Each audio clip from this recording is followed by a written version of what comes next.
வாழ்க்கை நலத்தோடிக்கு வந்து 115 நாள் அன்றைக்கி காலையில் பார்த்தீங்க அப்படின்னா வந்து நீச்சல் தண்ணி எப்பயும் போல் குடிச்சிட்டு அதுக்கப்புறம் வந்து இளநீ தாங்க குடிச்சு இளநீ வந்து தேங்காவோடு சாப்பிட்டீங்க அப்படின்னா வந்து வயிறு வந்து நல்லா ஃபில்லிங்காக இருக்குங்க. இந்த வெயிலுக்கு வந்து எவ்வளோ தான் வந்து நம்ம சாப்பாடு சாப்பிடவே தோண மாட்டேங்குது. முடிஞ்ச அளவுக்கு நீராகாரமாக தான் சாப்பிடணும் தோணுது. ஸோ முடிஞ்ச அளவுக்கு வந்து இந்த அடிக்கிற வெயிலுக்கு வந்து நீராகாரம் வந்து நிறைய குடிங்க. அப்போ தான் வந்து நம்ம உடம்பு வந்து இந்த நீச்சத்து கம்மியாகாமல் வந்து உடம்பு சூடு அதிகமாகாமல் இருக்குங்க. ஸோ முடிஞ்ச அளவுக்கு நீராகாரம் நிறைய குடிங்க.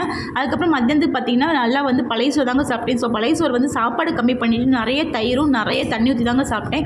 அதுக்கப்புறம் தொட்டுக்கு வந்து பார்த்தீங்கன்னா இந்த கத்திரிக்காய் புளிக்காய்ங்க இது பண்ணுறது வந்து ரொம்ப ரொம்ப சிம்பிளுங்க. பட் இது ரெண்டுக்கும் காம்பினேஷன் பார்த்தீங்கன்னா அவ்வளோ செமையாக இருக்குங்க. இந்த மாதிரி காம்பினேஷன் நீங்கள் சாப்பிட்டீங்கன்னு கண்டிப்பாக கமெண்ட் பாக்ஸில் சொல்லுங்கள். அதுக்கப்புறம் அந்த ஈவினிங் வந்து 2 வாழைப்பழத்தோடு முடிச்சிட்டேங்க. நான் இன்றைக்கி சாப்பிட்டது அவ்வளோ தான். என்னென்ன சாப்பிட்டீங்க கண்டிப்பாக கமெண்ட் பாக்ஸில் சொல்லுங்கள். உங்களுக்கு இந்த வீடியோ பிடிச்சிச்சு சின்ன லைக்கும் ஷேரும் சப்ஸ்கிரைப் மறக்காம பண்ணிடுங்க. நீங்கள் பண்ணுற ஒவ்வொரு சின்ன லைக்கும் ஷேரும் சப்ஸ்கிரைப் எனக்கு அவ்வளோ சந்தோஷம் மோட்டிவேஷன் கொடுக்குங்க. நம்மள மாதிரி சின்ன சின்ன யூடியூப் சேனல் மக்கள் பார்க்குறாங்க சப்போர்ட் பண்ணுறாங்க எனக்கு அவ்வளோ சந்தோஷம் கொடுங்க. ஸோ முடிஞ்ச ஒரு சின்ன லைக்கும் ஷேர் சப்ஸ்கிரைப் பண்ணுங்கள். வாழ்க்கை வளர்த்துறேன்.